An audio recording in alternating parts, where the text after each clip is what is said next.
Peace be with you. How did Muhammad die in Medina? Just as there are two sides of the coin, there are two versions on the death of Muhammad from the Shia Muslims and the Sunni Muslims. These two sects of Islam were enemies to each other since the death of Muhammad in 632 AD. Shia Muslims are supporters for Ali ibn Abu Talib, the cousin and the son-in-law of Muhammad, whereas Sunni Muslims are supporters for Abu Bakr, the father-in-law of Muhammad, who married his child bride of 6 years old. Shia Muslim scholars believe that Muhammad died of severe fever and headache shortly after the Mubahila challenge with the Najran Christians. As Ali ibn Abu Talib was chosen as the Holy Family of Muhammad in the Mubahila challenge, Shia Muslims claimed that Ali was the rightful inheritor of Muhammad. Hence the account from Shia on the death of Muhammad should carry more weight than the Sunni Muslims. However, the Sunni Muslims do not believe in the account of Shia Muslims. Sunni Muslims have their own version on how Muhammad died in Medina. Both accounts may be correct just as the coin has both head and tail.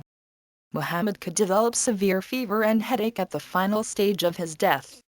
Shia Muslims do not believe that Muhammad could trust a Jewish girl, whose parents, brothers and husband were murdered by Muhammad or his men, to cook a meal for them around 629 AD. But no known poison took 3 years to kill a person. I will let the readers be the judge, to determine whose version is more reasonable. Some Sunni Muslims in Iraq and Syria believe they will go to hell if they die at a woman's hands. But Muhammad, if he were really poisoned by a Jewish girl, and died from the poison, then he failed the challenge of prophethood proposed by the Jewish girl. She reportedly executed the Torah of Yahweh Elohim upon Muhammad for being a murderer. Muhammad broke the Torah of the Hebrews by killing the husband of the Jewish girl called Safiyyah. In Quran 5 verse 44, the law says, "It was we who revealed the law to Moses, therein was guidance and light." By its standard have been judged the Jews, by the prophets who bowed to Allah's will, by the rabbis and the doctors of law, for to them was entrusted the protection of Allah's book, and they were witnesses thereto. Therefore fear not men, but fear me, and sell not my signs for a miserable price. If any do fail to judge by what Allah has revealed, they are unbelievers.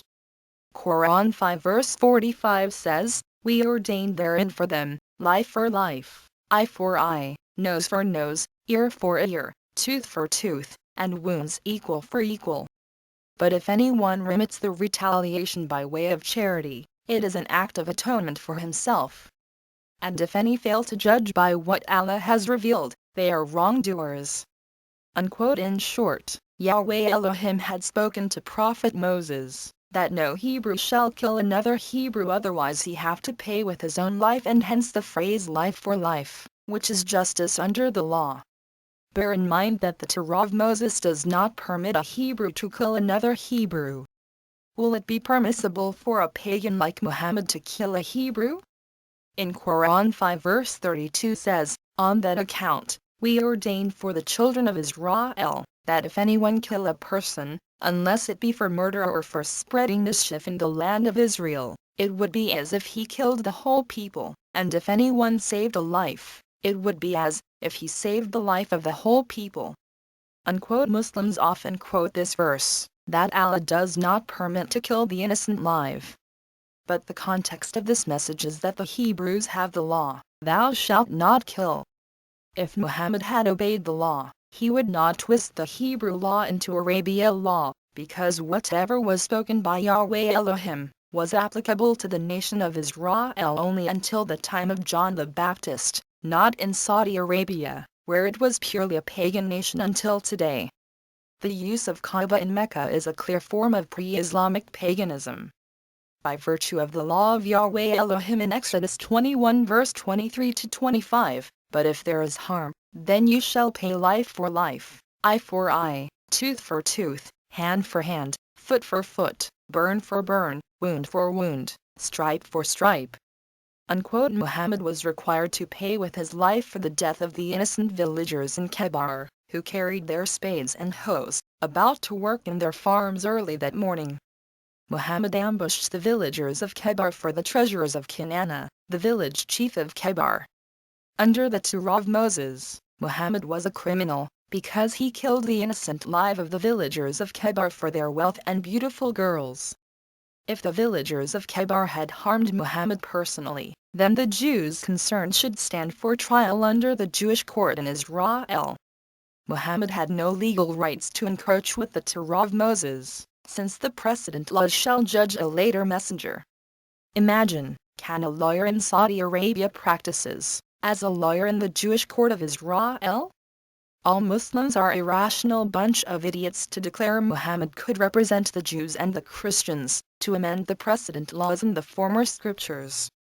How ridiculous for Muslims to think that Muhammad could interfere with the Israeli laws that Yahweh Elohim had entrusted to the people of the scripture, as told in Quran 5 verse 44-47. Muhammad was not innocent for the death of the family members of the Jewish girl, whose husband was murdered by his followers.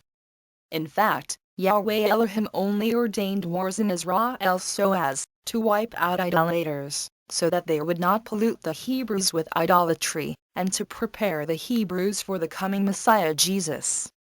Every war and every battle led by Muhammad was unlawful in Saudi Arabia, because Yahweh Elohim had permitted idolatry to reign since the time of Prophet Moses. If the Kaaba idolaters in Mecca should be wiped out, then Yahweh Elohim would have sent Prophet Moses to accomplish his mission in Arabia, to destroy all forms of idolatry and paganism. But it was not so, because the Arabs were not in the covenant of Yahweh Elohim in term of custodian of the Holy Scriptures, whose name Yahweh alone is holy. But the holy name of Yahweh does not appear in the Quran, which implies that the holy God of the Hebrews has not spoken to Muhammad based on the Torah. In Deuteronomy 18 verse 20, Yahweh told Moses, "But the prophet, which shall presume to speak a word in my name, which I have not commanded him to speak, or that shall speak in the name of other Elohim, even that prophet shall die." Obviously, Muhammad spoke falsely in the name of other Elohim called Allah, and that Yahweh had killed him by his own way. Quran Sabah 34 verse 44, Al-Qasas 28 verse 46 and Hud 11 verse 49, collectively confirmed that no scripture and no warner were sent to the forefathers of Muhammad, and hence, they were idolaters. If Abraham was the forefather of Muhammad, then he would inherit the scripture of Yahweh Elohim at the same time as the Hebrews. Basically, Muhammad broke the law of Yahweh Elohim of Moses, and the curse of the law came upon him and his family, for murdering the innocent life of Khaybar. Muhammad died without a male child survivor by his bedside, which was a sign of the curse. Let's me invite Christian Prince to elaborate on the Sunni version of how Muhammad died in the arms of Aisha. And now we will speak about something extremely important. What about Muhammad's death? In Sahih al-Bukhari, book number 59, hadith number 713, you will see Muhammad saying the following. And remember, Muslims, this is your translation, this is your book, this is your words, not my words, because I know you, I know you, I know you. And right away the Muslim, they will say you to this hadith is weak. This hadith is not weak, it's very strong, and it's in Sahih al-Bukhari. So shut up and save yourself the lies. Your prophet himself saying, your prophet, "O Aisha, I feel the pain caused by the food I ate at Khaybar." Khaybar is a Jewish tribe, okay? And at this time I feel my aorta is being cut from that poison. This was when? This was in the death of Muhammad. Muhammad saying he is dying from poison.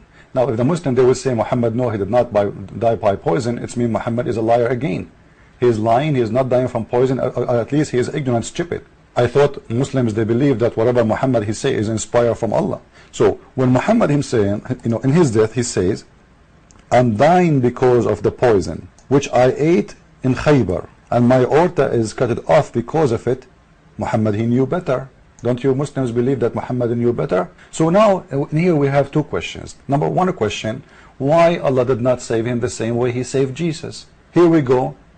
The Jewish killed Jesus according to the Christian Bible. The Jewish, they tried to kill Jesus according to the Muslim Quran. According to the Muslim Quran, Allah saved Jesus. Why Allah did not save Muhammad from the poison of the Jewish women? And by the way, the Jewish women, Muhammad, he killed her family, her children, everybody. So she is doing justice. She is not a killer. It is Muhammad who killed all her tribe. So why Allah in here did not save Muhammad? It's a good question. Because maybe Muhammad is not worth it, but Jesus is worth it. Why Allah decided to make Muhammad die like a rat? Poison, you know. Imagine for this man, he is. Can you imagine how much pain is the poison? And especially Muhammad, he dies slowly by poison. He dies slowly, not a fast death. So it was a very painful death. It was a very ugly death, and he could not eat anything. Whatever he eat, he throw up. And Allah don't want to save him. But in here we will find something. Actually, you will find those stories, by the way, again in my book, The Deception of Allah. This is why I'm advising you, all of you Abdul Muslims, to buy it, not only the Christians. You will find at the same time that Muhammad is exposing himself in a very nice. Remember with me that the one where Muhammad he feel the pain is cut it off, is his aorta. Okay, I want you to remember this carefully, please, because now we will show you something amazing, proving Muhammad to be a false liar, even from his book. Read with me carefully from the Quran. This is chapter 69, verse number 46. Read carefully, please. Chapter 69, verse number 46. And this is the translation of Muhsin Khan. You can read any translation you want. He says, about the one who lie. This is about what? About the one who lie about Allah. What Allah will do? Allah will cut off his aorta. But Muhammad, he just said that his aorta is cut off from poison. Let us read the verses together, guys. I'm not making things up. Let us read together. You can choose any translation you want. This is the verse. Read it with me, please. You will see that and if he Muhammad, and Allah, imagine here Allah is naming who? Naming Muhammad by name. If he Muhammad had forged a false saying concerning us Allah, we surely have seized him by his right hand, or with the power and might, and we certainly would cut off his aorta. It's very clear. Muhammad, he was cut off his aorta because he's lying about God. And by the way, somebody will say, oh, this is a proof that Allah is God. No, I believe that our God, he made this happen to prove that Muhammad is a false prophet. Muhammad, he made a lie. He never thought that this will happen to him. He never thought that this will happen to him.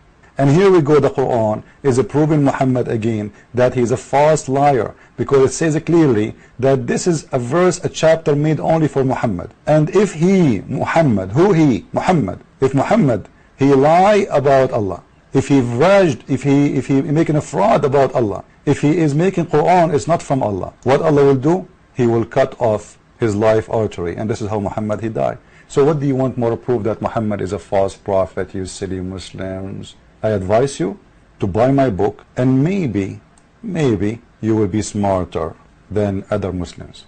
Christ is Lord, Islam is silly, made by a silly, for the silly. I mean to